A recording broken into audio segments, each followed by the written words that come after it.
Dak Prescott's certainly an interesting guy. I'm not sure if there's any more controversy over whether or not a quarterback is good or not than Dak Prescott, who's currently in the league. I'm sure many of his detractors will say, well, last season it took him till his 4th game before he had a game with over 200 yards, and it took him till his 13th game until he had a game with over 300 yards. But then people who are pro Dak Prescott, such as universally loved Skip Bayless, will talk about the fact that when he did break 300 yards, he threw for 455 yards and 3 touchdowns against Philadelphia. Not to mention just a few weeks later, he threw for 387 yards and 4 touchdowns with no interceptions against the New York Giants. I remember during Dak Prescott's rookie season, I wasn't really too impressed with him. Personally, with all due respect to Prescott, I don't think he deserved Rookie of the Year that year. I think Ezekiel Elliott deserved it. And I remember him even getting some MVP consideration, which I just thought was absurd. He just wasn't on that level. That being said, he showed a lot of promise for a rookie, and I actually thought the first time I was really impressed with him was that playoff game against Green Bay. I mean, he got off to a slow start, and it was a game he eventually lost, but one of the real reasons the Cowboys were able to make that big comeback was because of Dak Prescott's play. But it wasn't just his athletic ability, it was his ability to make reads. Like on this one, it was a cover 2 man, and typically on a cover 2 man, you want something crossing over the middle of the field. That's ideal, and it's good news for the Cowboys because they actually have a couple of routes that way. First of which is going to be a tight end who's cutting right there, and that's actually going to be Prescott's first read. They then have Cole Beasley who's running that route, very similar, but just a little bit farther downfield, and that's Prescott's second read. Basically, his reads are he goes closest to farthest on this play. But what I found interesting is look at how quickly he got to that second read. As of right now, he's already looking over in that direction, and he already sees that Cole Beasley is going to end up getting open. He makes a perfect throw on this one, not only to give it to Beasley, but also allow Beasley to pick up more yards on the run, and he's able to run over until he gets murdered right about there. There is also this one. It's a cover 2 zone, and there's going to be a Cowboy running that route right there, which is a great way to beat a cover 2 zone. It's right in that gap in coverage right there, so that's typically where you look to throw to on a play like this. And if you take a look, that Cowboy is open, but there is a problem, and it's that Prescott is actually looking to the top half of the screen on this play.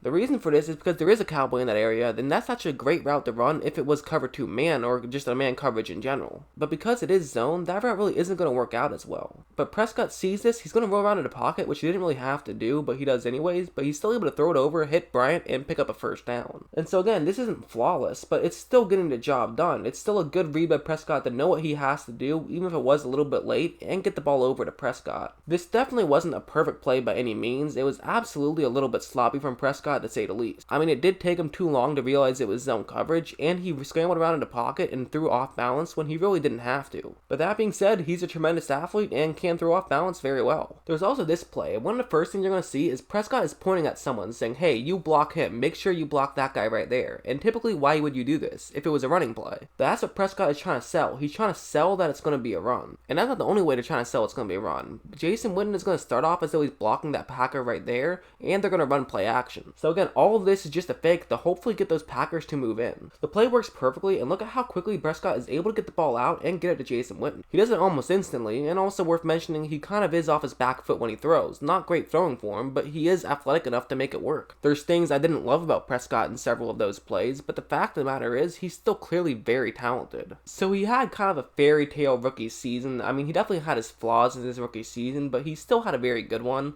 I mean, only throwing for 3,667 yards isn't too much, but he also had a touchdown to interception ratio of 23-4, which is definitely very good. He was kind of the prototypical game manager type quarterback, which is such a silly name because every quarterback tries to manage the game no matter how good or bad you are in terms of interception to touchdown ratio. But things definitely went downhill from him the next season and a half. One of the real problems he has is getting to that second read slowly. I kind of talked about that a little bit in some of those plays earlier, but it really became a huge problem this next season, especially when defenses sort of realized that that was the thing he was doing. It's something you can sometimes get away with, but it's not something you can always get away with. Like, take a look at this one, it's going to be a cover 1 hole, and there's going to be a Cowboy running that route right there, which should be a decent route to try to beat cover 1 hole. The problem, of course, is that it is going to take a little bit of time to develop, and there is no tight end or halfback blocking on this play. It's just the 5 offensive linemen. This is kind of different than his rookie season when he had that dominant offensive line. The offensive line has been downgraded to just very good. I mean, it's even looked mediocre at times, which again is what most people have to deal with, but it's not what Dak Prescott had to deal with his rookie season. So now typically I think he would like to wait a little bit longer to allow that receiver to have more room downfield and then be able to get open easier. But due to the pressure, he just simply doesn't have time for that. In my opinion, I don't have a problem with him looking in that direction and wanting to make a throw there. I do, however, have a problem with him only looking in that direction. If you take a look over there, there's a Cowboy open, but he just doesn't look at him. If you're only looking at one receiver, well, that means you only have one chance for the play to work. This play could have worked, it could have been a first down, Prescott just didn't make the right read. He also has a tendency to make some clear young player mistakes, like if you take a look at this one, it's going to be a 3rd down and 17 here, which is not ideal. This is the second quarter and it's a 1-point game, so it's not any pressure situation, so typically what do you do here? You try to pick up some yards and accept the fact that you're probably going to have to punt. Maybe if something were to be open, then you would try to throw it deep downfield, but that doesn't appear to be what's going to be the case given how many Eagles are that far down the field. I mean, there's 7 Eagles who are more than 10 yards down the field, so this is not a great situation to try to throw something deep. So now you see that route concept right there, and where would you typically think to throw? Well, if it was just man coverage or something like that, then that route might be a good place to throw to, because it's a receiver who could get open. But since there are so many Eagles who are that far deep, basically that route would almost definitely be double coverage. So really maybe that out route right there might be the better place to go to. It's not going to be a first down, but you have to accept the fact that on 3rd down and 17, more often than not, you're not going to be able to get the first down. And there also still is a chance that you can get the first down. I mean, you could break a tackle. It's not a great chance, but maybe your receiver does break a tackle and you're able to get the first down. The point is, it's worth a shot. But Prescott is convinced that he can try to throw for the first down, and it's a very bad decision.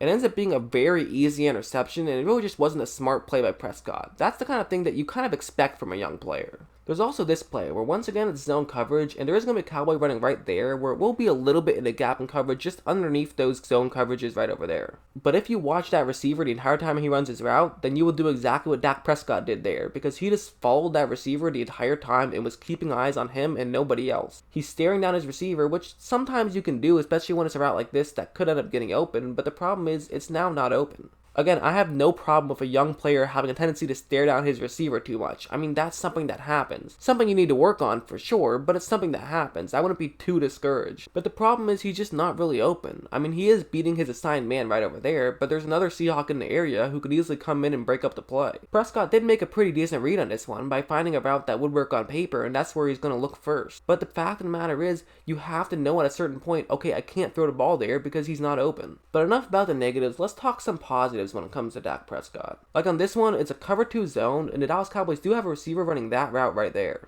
It's a good route to run, but of course the problem is it is going to take a little bit of time to develop. So once this play starts to develop, the Cowboy is actually now going to be getting decently open, but he's not totally open. Really the key problem is that because it is zone coverage, that means that the Texan who's in charge of covering the flat right in front of that Cowboys receiver could easily leap up and try to get into the play if Prescott tries to throw over him. If you're trying to drop a ball off of a drone and have it hit the receiver, then he would be open, but the fact of the matter is, Prescott just doesn't have the angle to try to hit him. But that's okay, because Prescott has an idea of how he can get that angle, basically by looking up and realizing that there's a huge gap right there where he can run outside the pocket. Because the edge rusher on that side of the screen got pushed behind the quarterback, this now means that there's absolutely no containment and Prescott can run up there. He's able to run up there and make a great throw on the run towards the sideline. That is one of the things that I do like about Prescott, is he does have pretty good pocket presence and he's just a great athlete. I mean, he's one of the best athletic quarterbacks in the league. And when you think about the best athletes who are quarterbacks, obviously Cam Newton comes to mind as number one. Then you got guys like Lamar Jackson, like Josh Allen, like Deshaun Watson.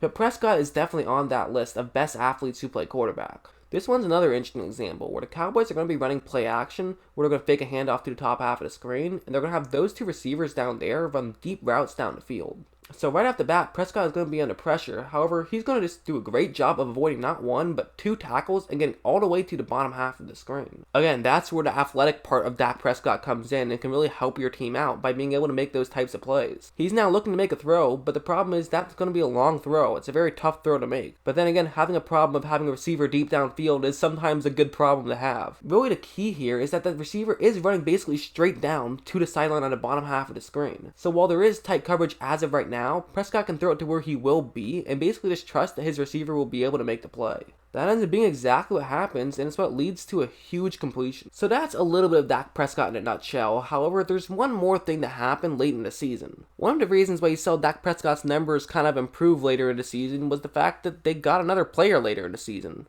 They were highly criticized for trading a first-round pick for Amari Cooper, and I still think they probably could have found a way to get him for maybe a second and a fifth-round pick. But that being said, Amari Cooper has played very well for them and was a huge reason they were able to make the playoffs this past season. Now granted, adding Amari Cooper wasn't all sunshine, lollipops, and rainbows. I mean, there definitely was some struggles. One of the key things that kind of worries me about this Amari Cooper-Dak Prescott connection is the fact that he already loves to stare down receivers, so what happens when he now has a true number one receiver? He's going to completely stare him down, and he definitely did a couple of times. Like on this one, it's a cover 3 zone, and that's Amari Cooper's route. This actually is a decent way to beat this coverage, as he could get open right there, but of course Dak Prescott has to be careful careful. He can't just throw it there willy-nilly. But the problem is Cooper just isn't going to get open on this play. And it's not really Cooper's fault. I mean, the safety who was in charge of covering the bottom left-hand corner of the screen just does a great job of reading the play and getting in Cooper's lane.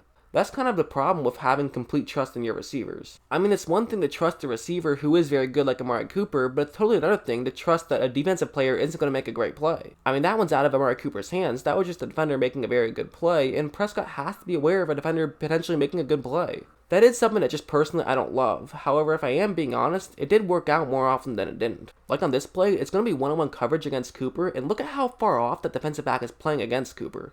I mean, he's giving him a ton of space, and Cooper is going to take advantage of that.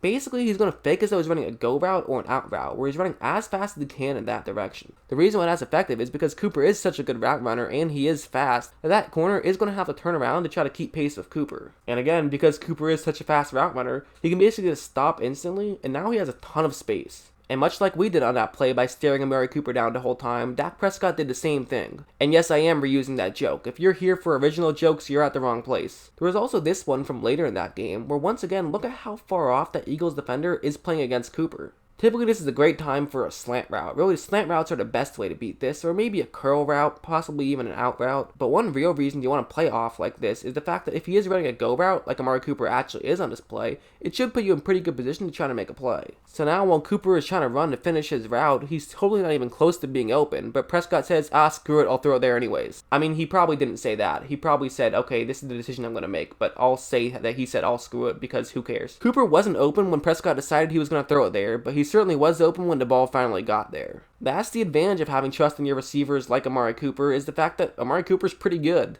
And I know you guys might be saying, well, wait a second, this isn't a video about Amari Cooper, this is a video about Dak Prescott. But in my opinion, they're kind of one and the same a little bit. The way Prescott gets the ball to Cooper is a part of Prescott's story. People keep saying they shouldn't give Dak Prescott big money, and I do agree. If they give him $30 million a year, that would be a mistake in my opinion. I do think that if you can get him for around like $20 million a year, which is pretty cheap for a quarterback, maybe even $22 or $23 million a year, I think that would actually be a good deal for the Cowboys, because the fact of the matter is, you can win with Dak Prescott, as he's proven. Are there better young quarterbacks out there? Yes, but so what? You don't have those young quarterbacks. You have Dak Prescott. That's the guy you have to make a decision about. The Cowboys are definitely an interesting team, and it'll be interesting to see what they do next season. And it's a good thing, too, because they have 5 primetime games next year. And honestly, 5 sounds low compared to what they usually get. They'll probably get flexed a couple more.